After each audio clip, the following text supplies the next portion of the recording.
Welcome, everyone. I'm David Cormier. I'm the managing editor for CAIS, and I'm sitting down with Fred Niederman, former editor-in-chief of CAIS. And he's here to talk with us about what it means to be an associate editor and what makes an effective and good associate editor recommendation. So, Fred, if you would start us off, just talk a little bit about what it means to be an associate editor so that we can have a better understanding of exactly what that position is. Okay, great. Thank you, David. Most, maybe even all peer-reviewed journals will have a multi-layered review system. Typically, there's an editor-in-chief who has responsibility for the overall product. Then there will be one or two layers. In the CIS case, it's one layer of editors who are responsible for a large part of the editing process. They normally will have access to or the opportunity to send out to actual reviewers the paper, to assign reviewers, and the individual reviewers read each paper, comment on them, sometimes make quantitative recommendations, such as is the paper a strong contribution? Is it well written? Are the references okay? I don't believe we do that with CIS. I think we're much more focused on the qualitative aspect. The associate editor, in a typical case, will gather these reviews, clearly read them, read the paper, read other materials referenced in the paper if need be, and then make a recommendation by writing her or his own letter directly to the editor-in-chief, who would make a decision. And typically, what I did is I would write back to each editor, associate editor, and to each reviewer, thanking them and explaining something of where the paper stood at that point. I'm not sure if CIS automatically sends the whole review package to the associate editor or to reviewers. I know other journals do, but I didn't really pay much attention to that. I just wrote back. So the purpose of the whole system is twofold. From the perspective of the journal, the purpose of the whole system is to provide as much assurance as possible of the trustworthiness of the content of the articles. From the perspective of the reviewers and editors, the purpose is to assess as fairly and helpfully as possible. Now, my bias in that regard is to what was called the supportive review, meaning there's no point in just wickedly criticizing a manuscript without also understanding what its purposes were, what its intentions were, and pointing out how they might be improved or augmented or refined. Now, sometimes there are papers that are just not within the scope of the journal, and most of those are screened out by the editor-in-chief before they're passed along. But occasionally some will go through because the editor-in-chief can't, well, I couldn't know all of the details of all of the subsets of our field. So sometimes there are areas that are sort of outside of the field, but I wouldn't really know it because of the subset that it was in. Especially for me, economics was always troubling. And sometimes the most technical of papers. Okay, so all that said, the purpose of the review on the one hand is to protect the trustworthiness of the content of the journal, but the other is also to create maximum value. So that means, or let me rephrase that, the purpose is all of this enterprise contributes to the ultimate accumulation of knowledge of the field.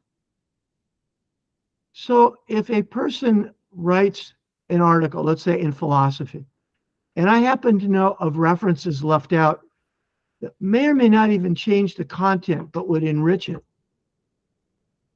I'm inclined to share those and ask the authors to take a look at them and decide for themselves if it's something that will strengthen the paper. Because ultimately, not only is the trustworthiness, but the value a part of the ultimate product of what we're doing in the journal.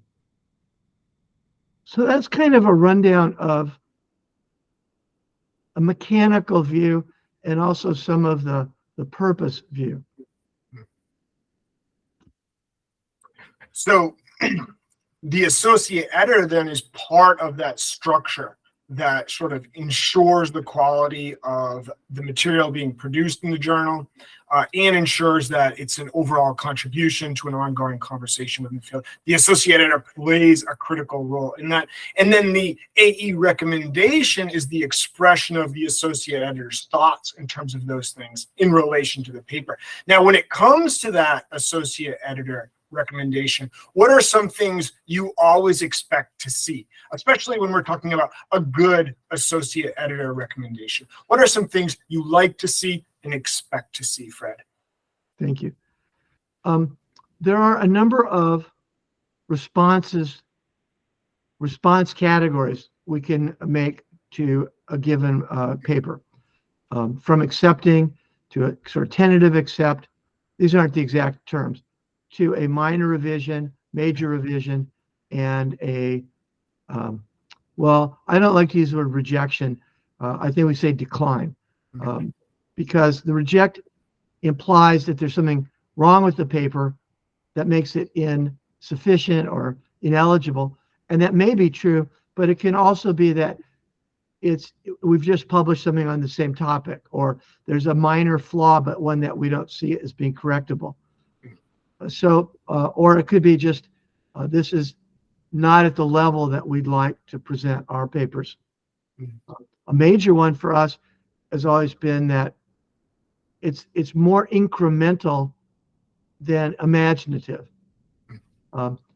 There's nothing wrong with an incremental paper per se, but that's not the mission of CAIS.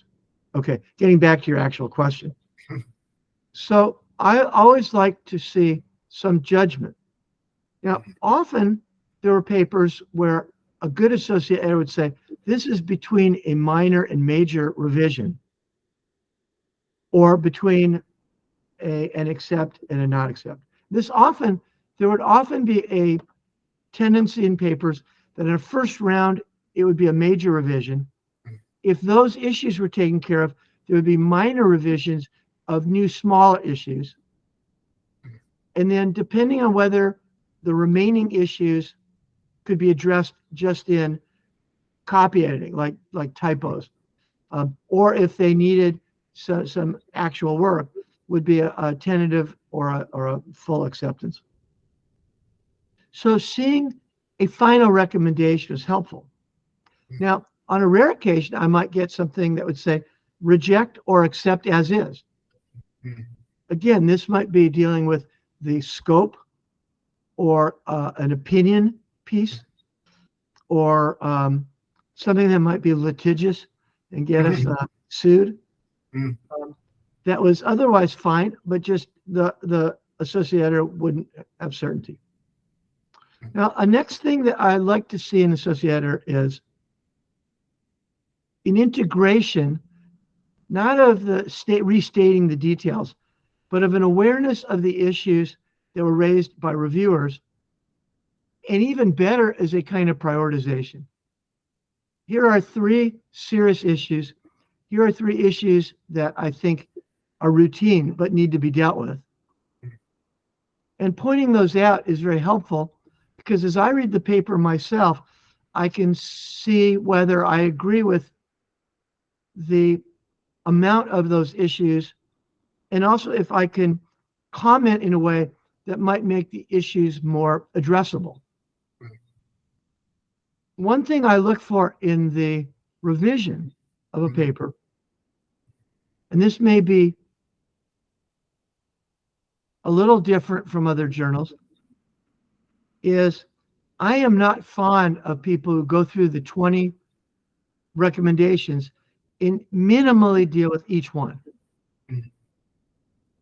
I when I'm revising, I rewrite the paper as an author because sometimes there are interactions among these requests. Also, there's no guarantee that the reviewer or associator or even the editor-in-chief knows the topic better than the author.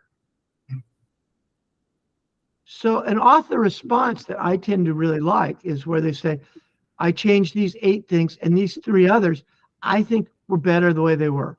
Or I changed the wording to make it clearer, but I think my concept works here, especially with new concepts. Now, AEs that lead to, okay, this is be taken 2 ways. AEs who make my life easier as an editor, that's desirable. But also ones who point out things that make my life harder, but ultimately make for a better paper are also welcome. So that's a sort of 2-edged sword. So I'm looking in the paper for it making a contribution. I'm looking for its contribution being not incremental, or to put it another way, a paper that adds a variable to a nomological net may have value, but it has a lot more value if it will let us rethink the whole nomological net or rethink the idea of nomological nets or whatever the topic is that the nomological net addresses, provide insight into that. So those are things I'm looking for the paper. If AEs catch and elaborate on those, if reviewers catch and elaborate on those, this makes my life easier to focus on those, but it makes it harder unless they also have good suggestions of what to do about it, to think through what can I tell the authors that they need to do to be helpful. So I know that one of the things that some authors dread is doable, but hugely time investment changes. The authors who take that up and put in some time, and I don't mean usually time, like we never ask to collect more data, although that's often a solution that would work. My view is if a quantitative study shows significance, it doesn't need more data. It needs an explanation of why that data is sufficient, but that should be routine. But if it's suggestive but not at the arbitrary level of p-value 0.05, say 0.08, then a larger N is something that's important to note in future research. Another tip to AEs is distinguishing when a paper doesn't have enough content rather than where it can suggest future research. Future research is another topic. I guess I'm getting away from AEs in particular, but future research is another interesting topic, and it's an area where authors can greatly improve on average. Simply extending my work, while important, of course, is not nearly as valuable as how people can extend our understanding of the topic area.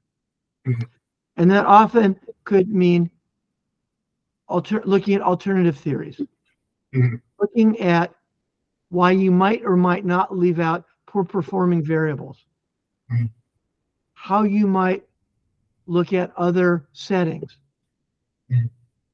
But that's all routine unless you say why healthcare might be different from education, Mhm.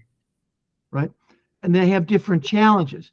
So the lessons of applying AI to evaluating x-rays is different from applying AI to a student's digital twin. Mhm.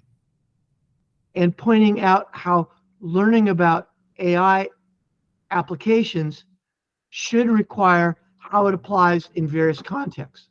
Mhm. So AEs have a very important role. Mhm. The authors will see their work. Mhm.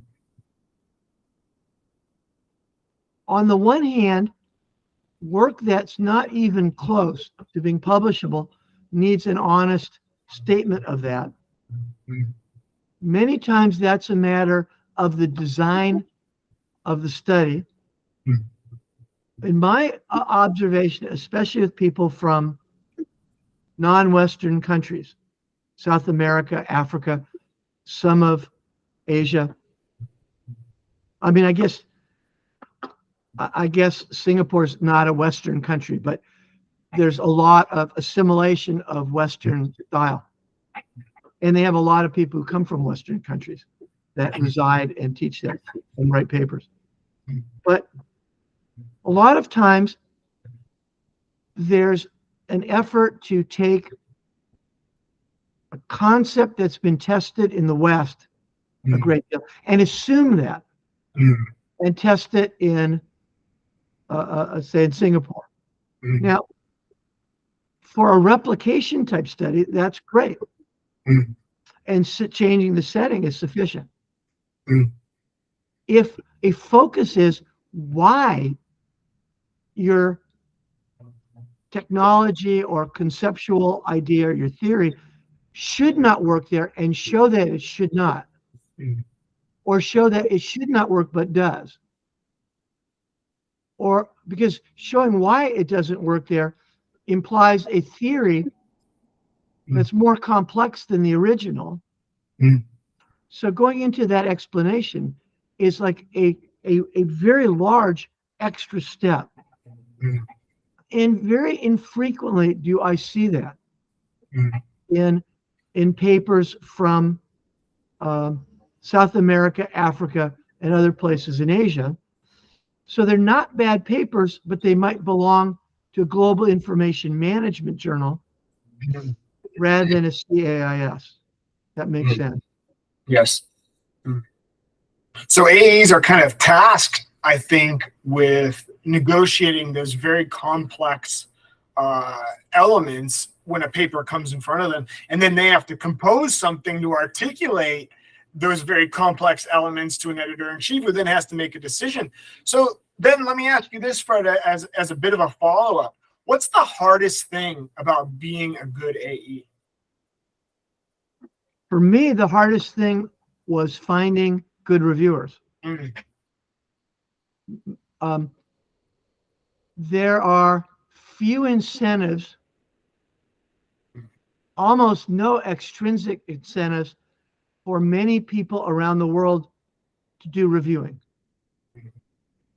In my department at our school, it's a very, very minor part of any evaluation. Being an AE is a little bit credited, but in many schools, it's not. And even then, it's often credited as service, not as research. Although, frankly, the contribution is to the accumulated knowledge of the field.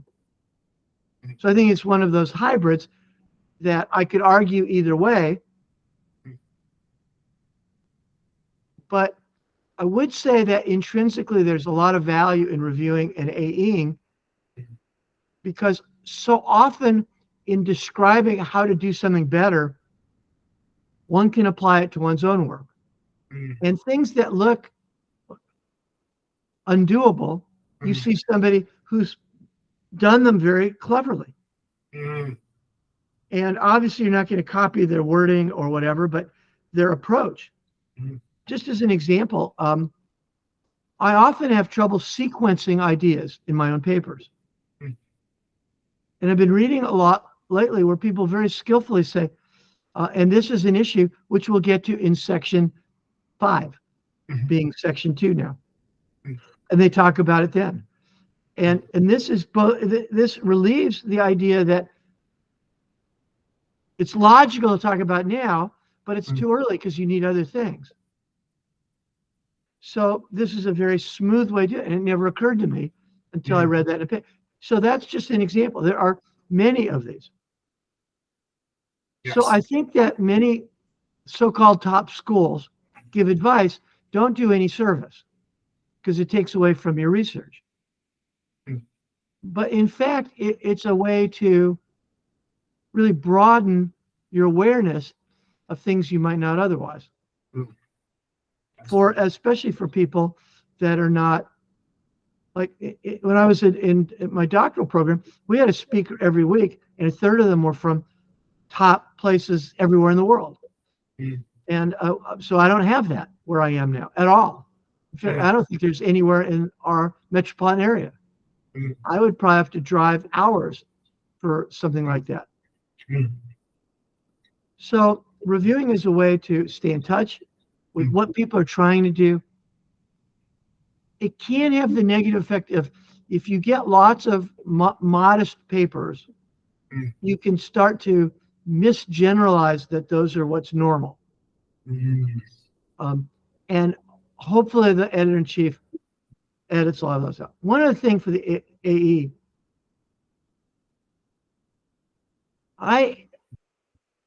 what's called desk rejected many papers, but I let a lot go through with the request, this is not likely to fly unless you see something in it I didn't see.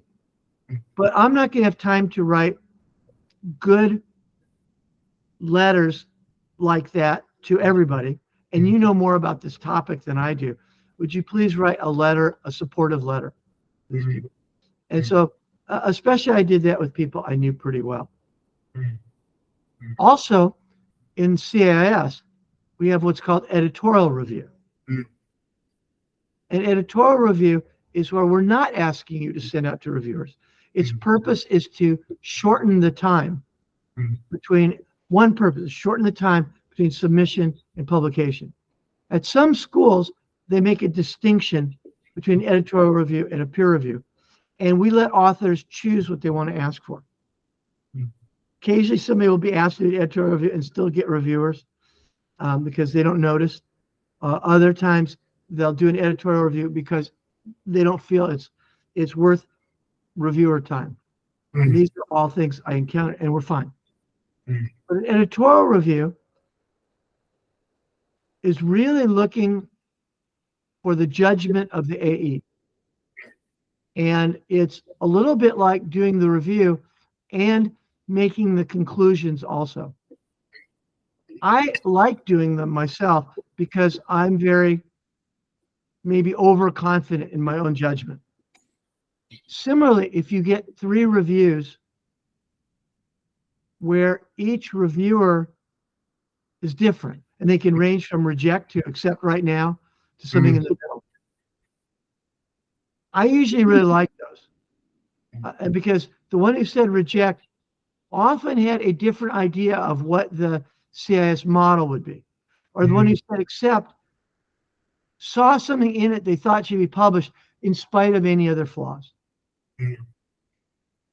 So it was the AE job and the editor-in-chief job to make a decision. Does this have enough in it that we should go with it and then work with minimizing the flaws, or the flaws such that we just say this was a good module, but you need to rethink that and do it somewhere else. So let me follow up with that and ask, when an AE recommendation goes wrong or is not helpful or is not useful, what are some of the most common errors or misunderstandings that lead to that? I think that when AEs have an agenda that's so full that it takes a while to get to this, or it falls off the cliff and they get a reminder, Then I think the problem is doing it fast so that the letters are not as filled with thought and suggestion as they might be. Now, as editor-in-chief, on the one hand, I recognize that all the AEs are putting in a lot of time, mostly for little extrinsic reward. So fortunately, it was not all that often, but that would be the biggest problem. And I often would write in my reminder letters, look, it's obviously fallen low into your to-do list. I'd like it put higher on the list, but I'm always interested in quality, and I'm happy to wait a little longer if that's necessary. I think that was the biggest problem. The second biggest problem is I think that there's a continuum of views relative to the mission of CIS. And I think I tend to be a little bit of an extremist. And I think a lot of people are so used to other journals that they don't view the uniqueness of CIS. So to me, the uniqueness of CIS focuses a lot on the pragmatism. Can anybody apply this anywhere? That's one of the things about incremental research is it often tends to be on topics that are about theory without regard to whether anybody would ever use the theory. We all can stand to some of that, and we never know down the road if maybe the theory will be relevant. But at least something that gives some indication that somebody might someday use this is helpful to me. Yes. So an AE being familiar with the mission of the journal, being familiar with the journal's goals and the goals of the editor-in-chief, understanding all of these things is important in terms of communicating the value of a particular article to the journal, I think. I would phrase it differently. But I think you're right, but I'd phrase it differently. I think that there will probably always be a range of buy-in to that mission. There will always be a range of commitment to ideals that are not as consistent with that mission. And to a large degree, that's acceptable. There will always be that range, and you have to be true to what you think. And to the degree that folks are bought into this other mission makes the life of the AE easier, but is not a requirement or I think understanding the mission is different, and then going with it to the extent you can is the way I would put it. Make sense? Yes. That makes perfect sense, Fred. Any final thoughts in terms of the role of the associate editor and the associate editor recommendations? This has been very helpful, and I really appreciate your thoughts here. Anything else you would like to add, Fred, before we close? Thank you, thank you, thank you.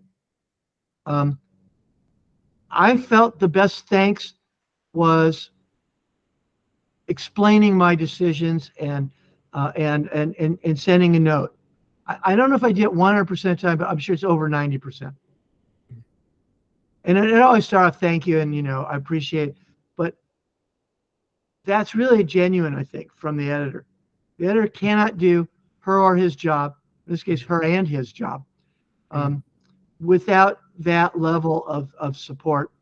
A lot of times, the use of that confidential box is really helpful because you can say, look, I'm being positive here with the author, but I really would find this inappropriate to publish. Or I'm being toned down because we're asking for revision, but I really think the nuggets in this are superior. So some explanation, if it's warranted and if it's desired, is extremely helpful. Never be concerned about asking about mechanics. We do these things constantly and get to know the website. AEs often do it frequently and get to know key parts. Reviewers don't know a lot of times. They do it once a year, maybe. Another thing to do if you have the will for it is keep a spreadsheet outside the system. Every time you invite a reviewer, and make a note. Ones that are good, if they're willing, continue using, and feel free to recommend them to be AEs later. That's where I got a lot of AEs, was from really good reviews. But so what happens is when you want to go back as a reviewer and look for people you used before, it's hard to find that data. I'm not even sure I could have with the access I had as editor, or it would be painstaking. So if you keep your own spreadsheet, that can help you to do your mission in cultivating reviewers. So those are a couple of just other ideas of things that might be helpful. Yes, very helpful. Thank you, Fred. That's exactly what I was looking for. So helpful, and I share your gratitude to the associate editors. They're just so important, and you did a wonderful job explaining that. Thank you, Fred.